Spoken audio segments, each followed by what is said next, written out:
we be thinking about on Instagram, there's a person, they can insert comments at will. They can insert comments that they want to get you. Let me tell you something. This is something that Zane denounced that I know for a fact. The game Angry Birds has a motion like this. And if you remember, girls are just not known for playing a lot of video games. This game was popular with girls.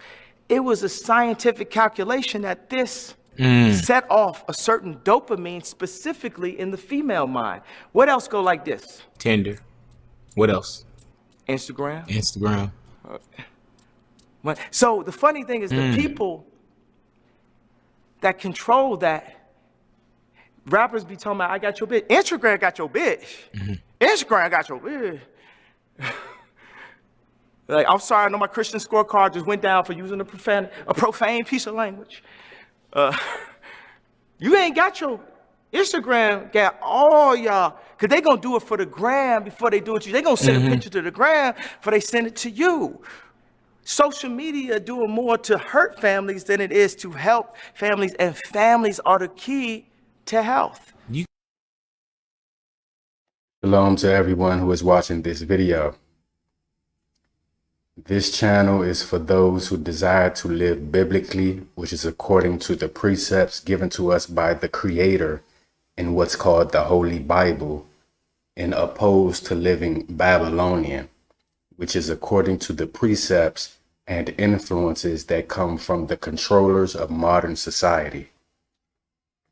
In these verses that you see on the screen in 1 Timothy chapter 3, it says here at verse 4, speaking about qualifications for a bishop, it says, one that ruleth well his own house, having his children in subjection with all gravity.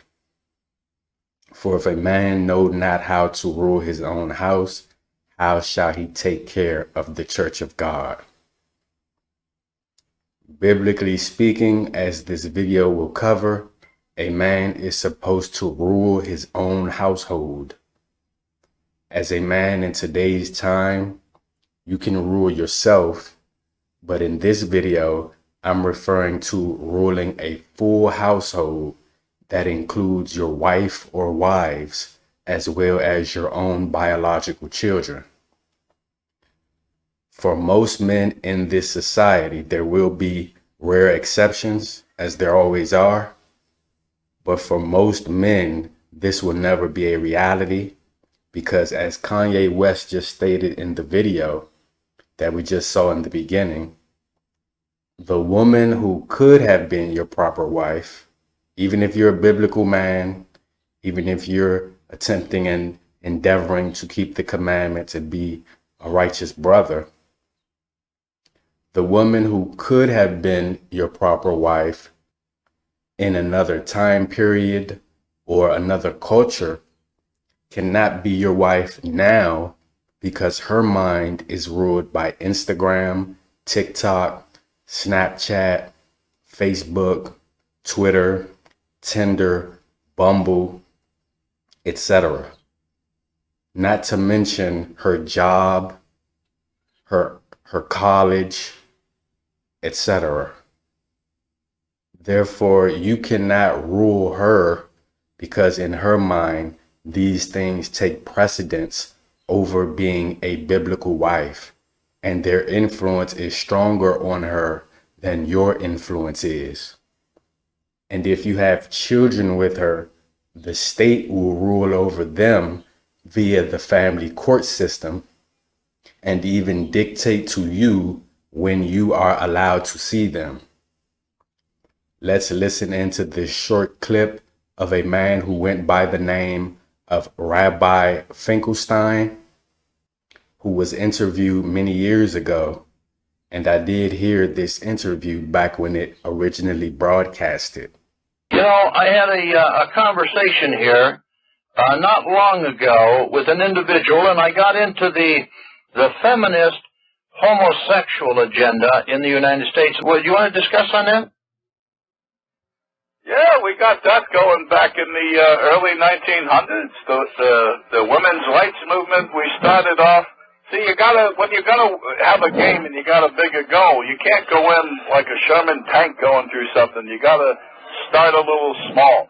And so we said, hey, how about you get equal pay for equal work?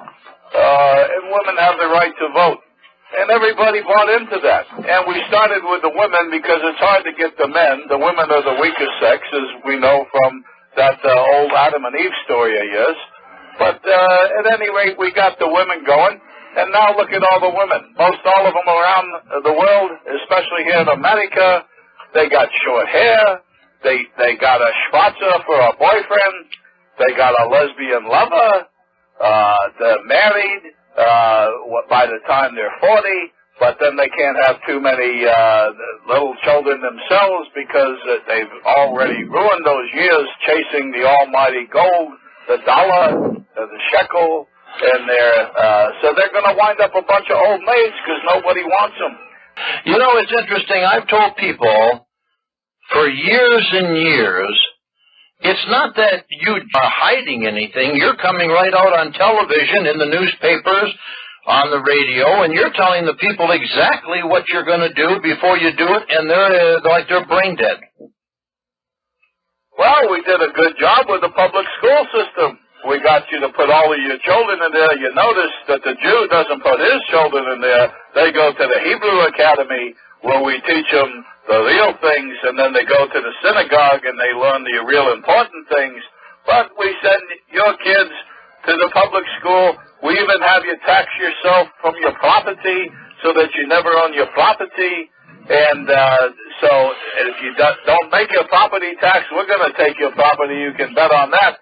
And we have you put your kid in a 12-year babysitting is about all it does because you don't learn anything. And then by that time, the kids, they get to be teenagers, and then we give them the music. Not that we really want to call it music because, oy vey, that's not music.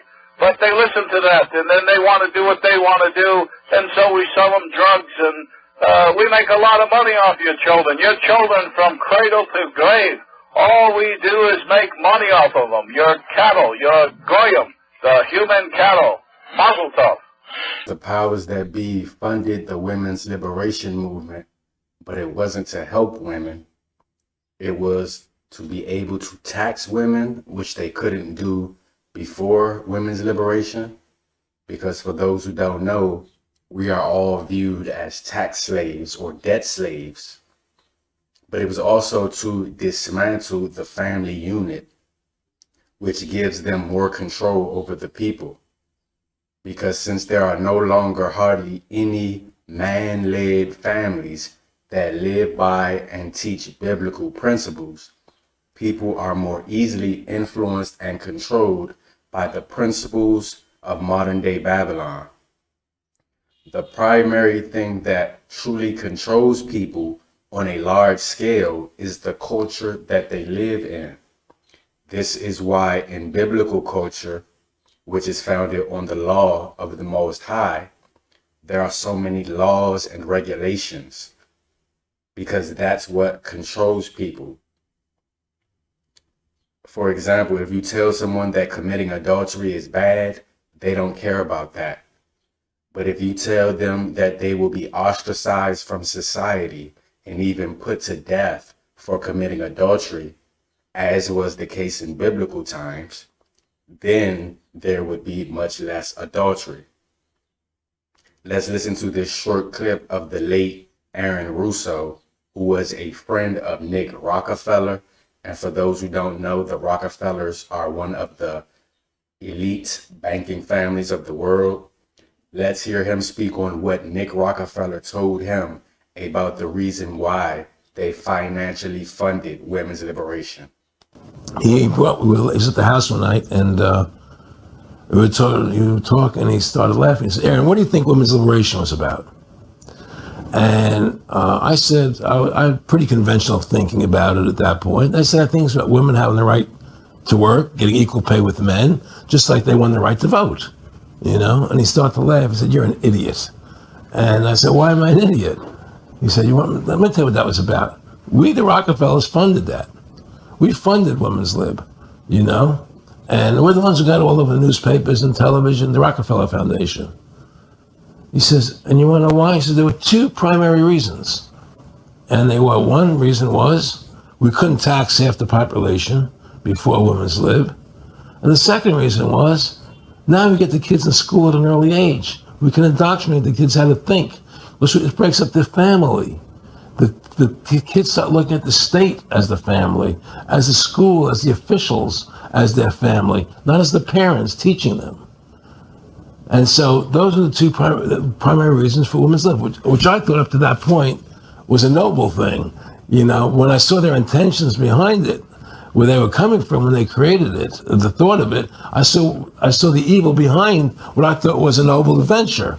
Aaron, did you know that Gloria Steinem, in one of her own books, now admits the CIA funded Miss Magazine? No, I had no idea about that. No, I never heard that. Yeah, we're going to... CIA funded Miss Magazine? Funded Miss Magazine with the stated goal of taxing women and breaking up the family. No kidding. I never heard that. Well, Nick told me. I mean, I know it, but not because I know the CIA was involved in it. Well, Gloria Steinem was proud of it. Oh, the CIA wanted to help women. But the elite wasn't planning to help them. They were planning to really shaft them and take men away from them. Look at what they did with black families. You only had about 10% illegitimacy 50 years ago in black communities, and now it's over 90%. Now let's get into biblical culture, which hardly anyone actually follows.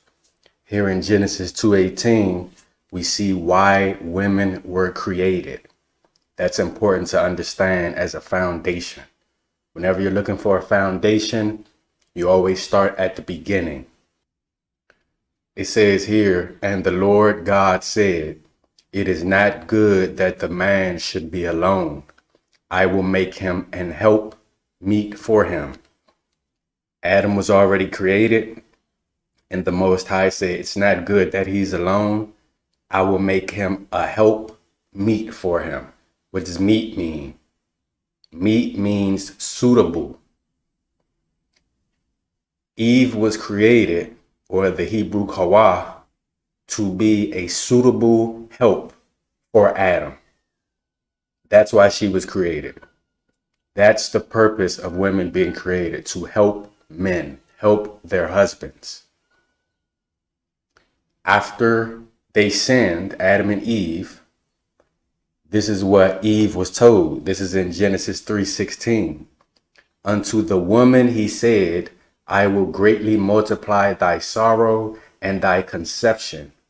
In sorrow thou shalt bring forth children, and thy desire shall be to thy husband, and he shall rule over thee. Those of us who are familiar with the story, we know that Eve influenced Adam to sin. Therefore, this is what the Most High told her. You were created to be a help. But since that didn't work, now he said, your husband shall rule over you. This is what the Most High is telling Eve.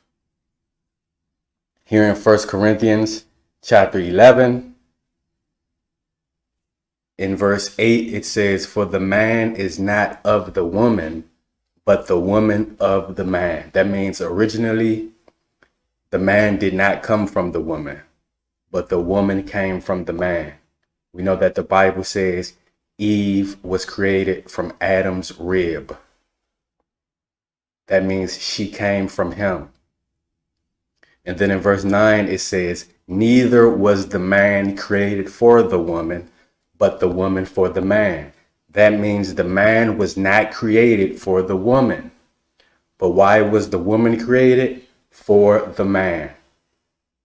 And we have to make sure that's clear. We have to make sure that's understood, because nobody follows this in modern society.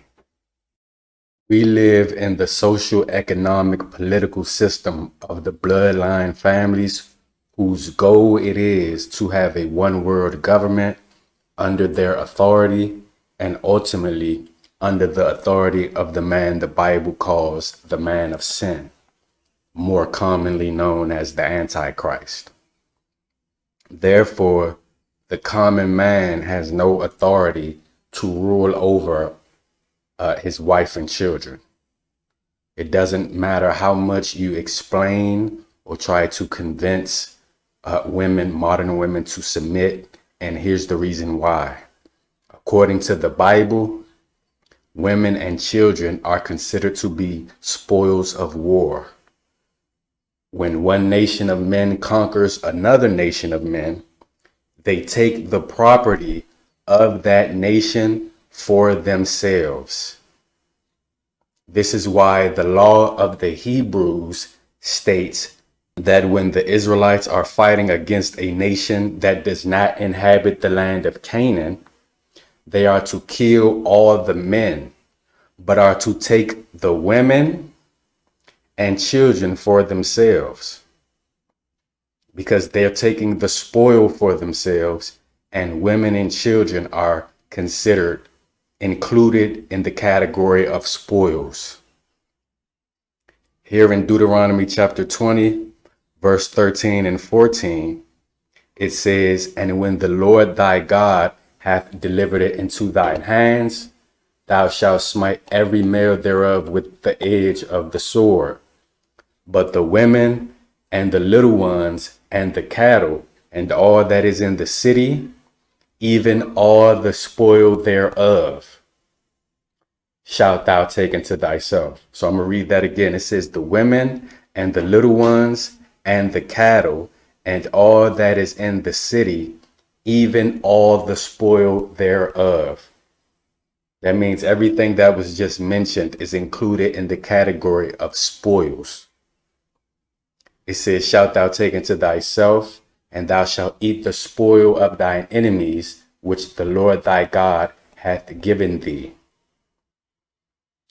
The males are the power of a nation, which is why they have to be killed. The females are the most valuable property of the men, which is why they are taken as spoil. Here in Deuteronomy chapter 21, starting at verse 10, it says, "When thou goest forth to war against thine enemies, and the Lord thy God hath delivered them into thine hands, and thou hast taken them captive, and seest among the captives a beautiful woman, and hast a desire unto her, that thou wouldest have her to thy wife, then thou shalt bring her home to thine house, and she shall shave her head and pare her nails.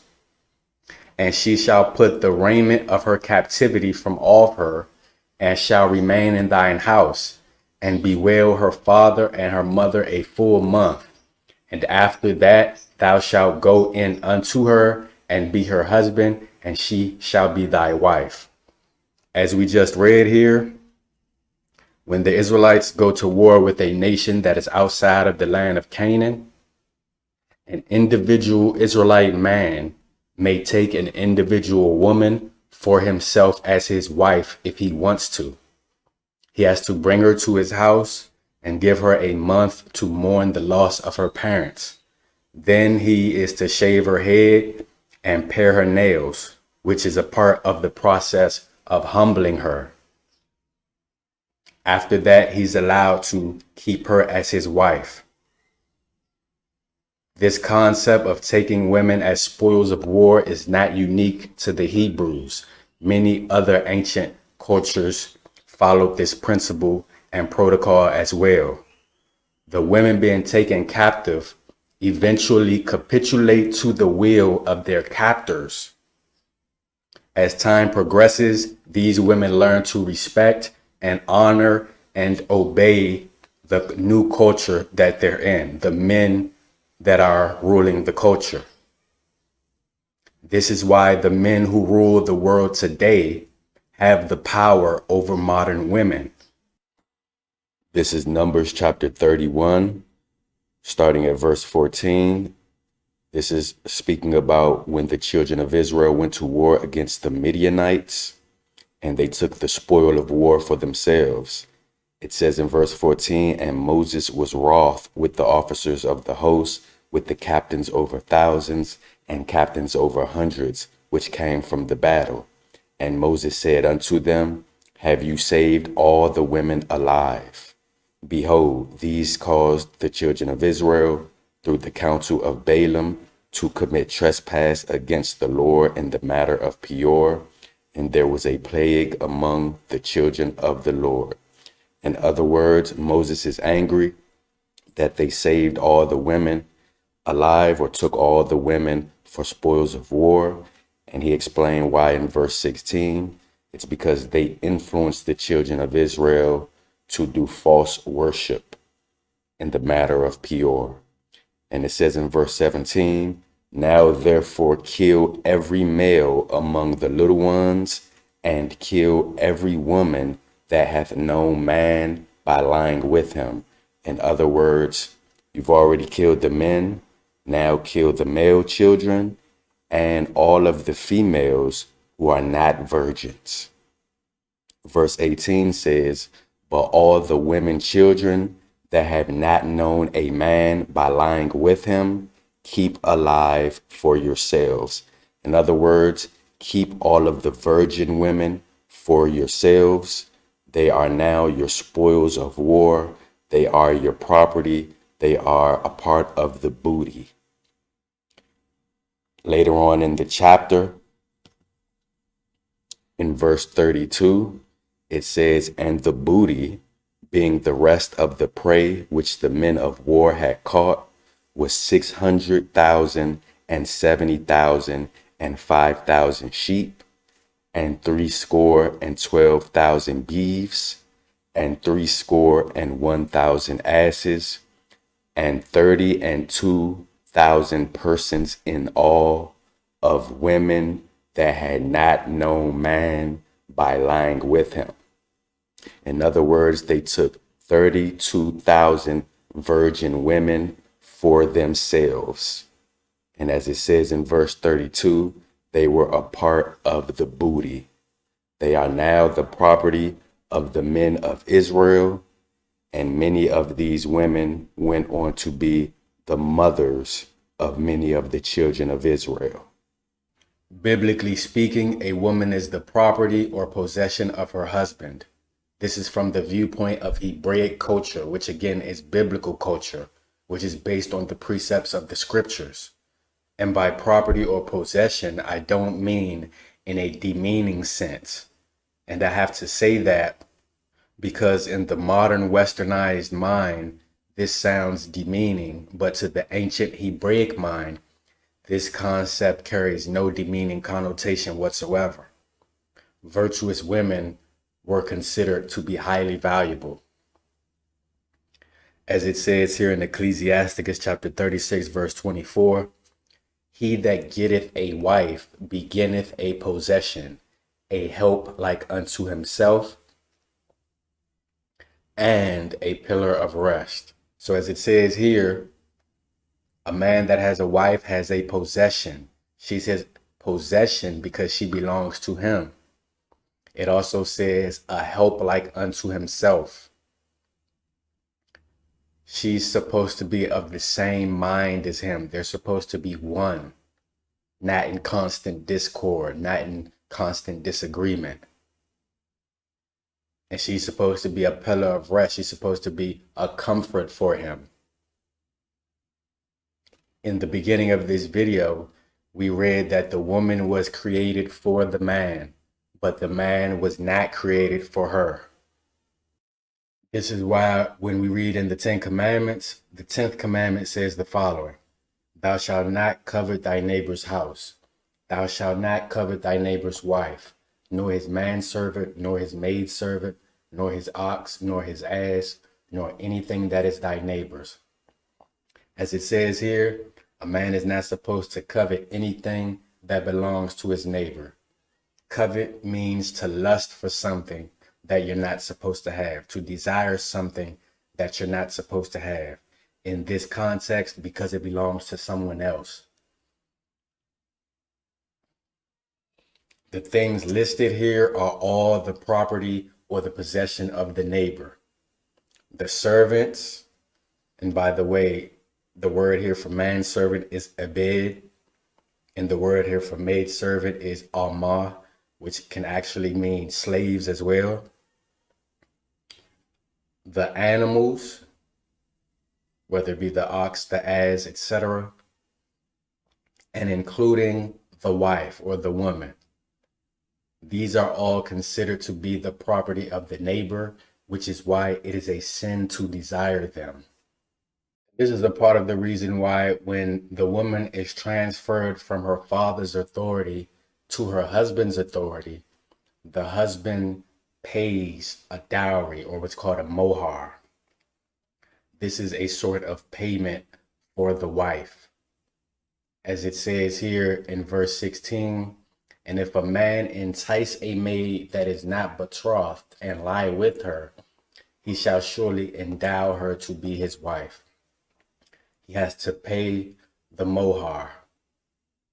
And who is he going to pay it to? Verse 17, if her father utterly refused to give her unto him, he shall pay according to the dowry of virgins. It's the father. Just like Jacob had to work for 7 years for each of his respective wives. Just like David had to go kill Philistines and get their foreskins for his wife from Saul. That was his payment. As it says here in Ruth chapter 4, verse 10, and this situation is also related to the Levirate law. It says, moreover, Ruth the Moabitess, the wife of Mahlon, have I purchased to be my wife. This is Boaz speaking. And I'm not even going to read the rest of it because, again, like I said, this is related to the Levirate law. But the point is, he said, have I purchased to be my wife. She's now going to be his possession. Again, not in a demeaning way. This is Hosea chapter 3, where the prophet Hosea was told to go marry an adulterous woman as a depiction of the Most High's love for the children of Israel.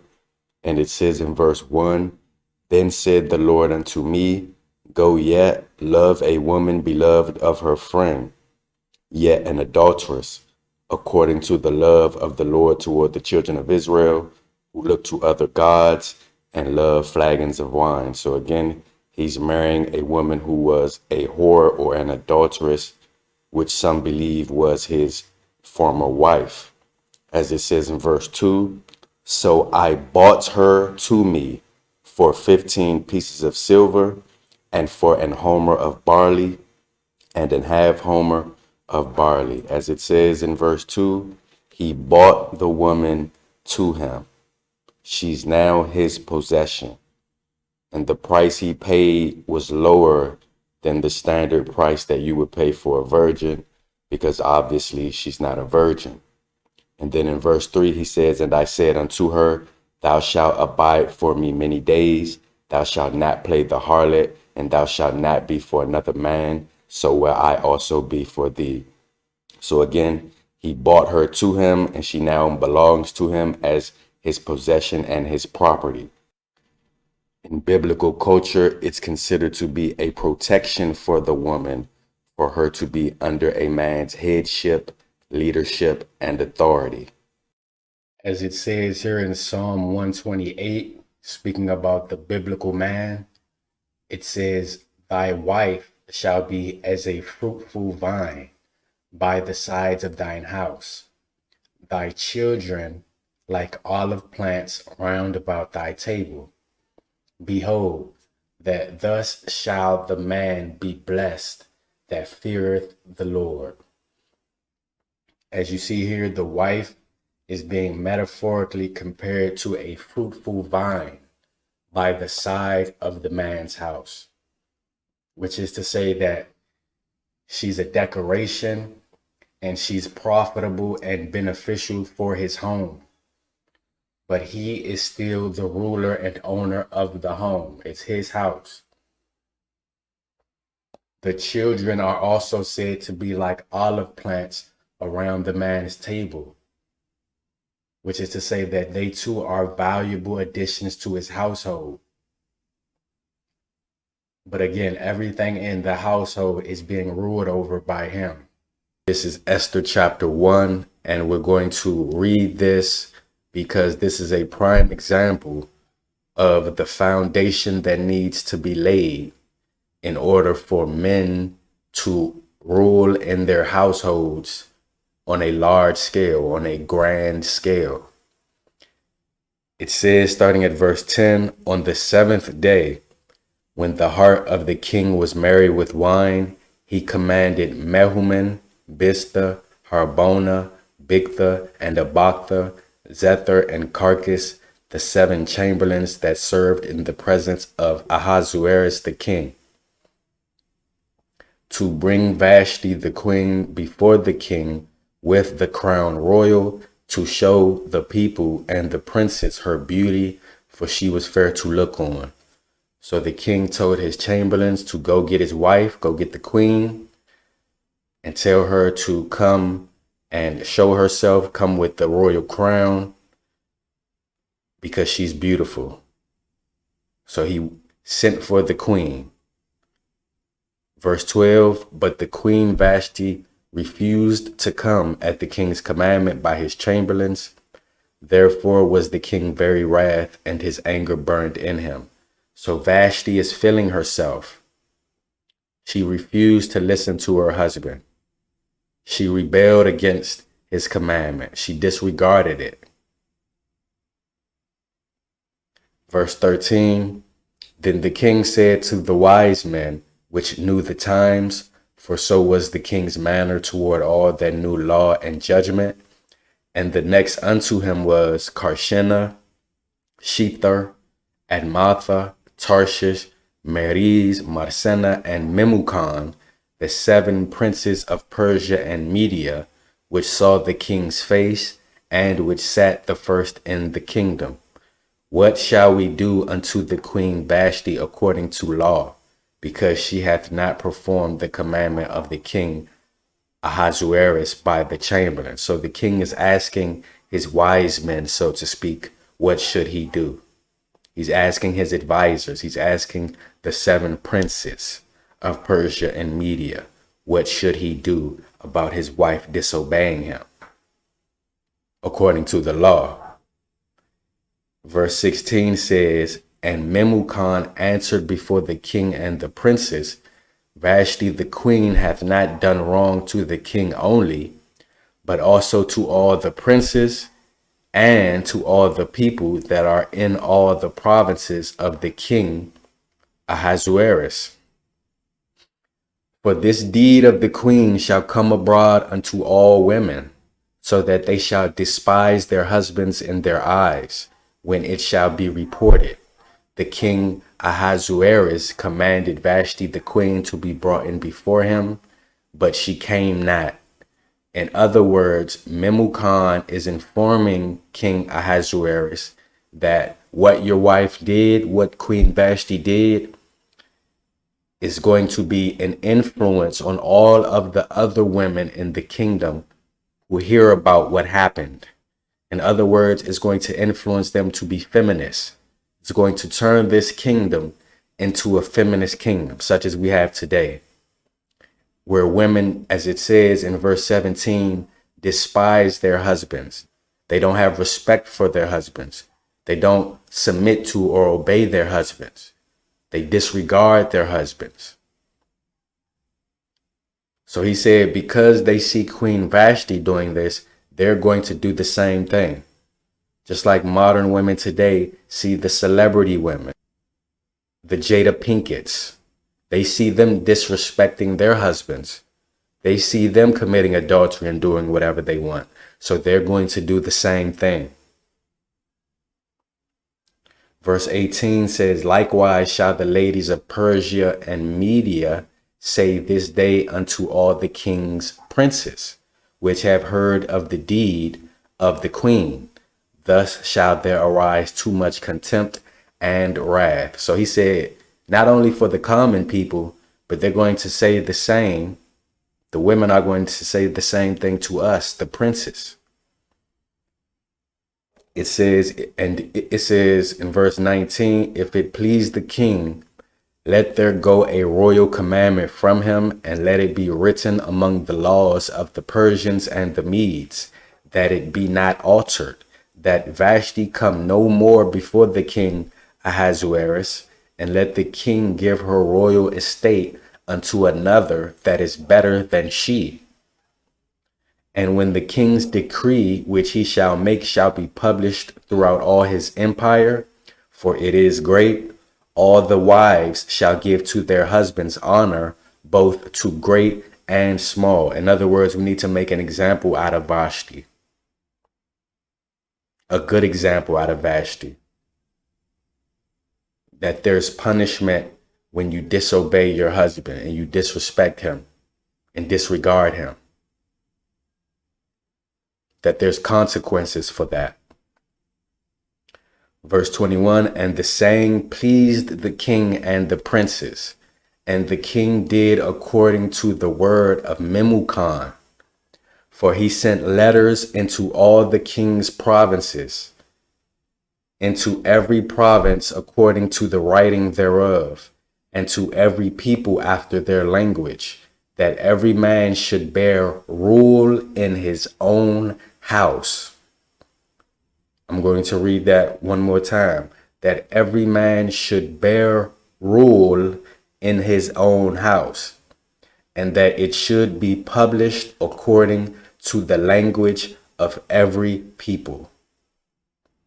What we just read is the only way that men are able to rule their own households on a grand scale. There has to be laws and regulations established that state that men are the authority of their families, as well as judgments for breaking those laws. Notice that the king didn't ask all of the women of Persia if they wanted to let their husbands rule or not. He simply told them that's what they have to do. In our society, the law of the land does not dictate, does not mandate that men are the rulers of their households. So therefore, modern women are going to do whatever they want to do, and modern men have to accept it and adjust to it however they see fit. It's just that simple.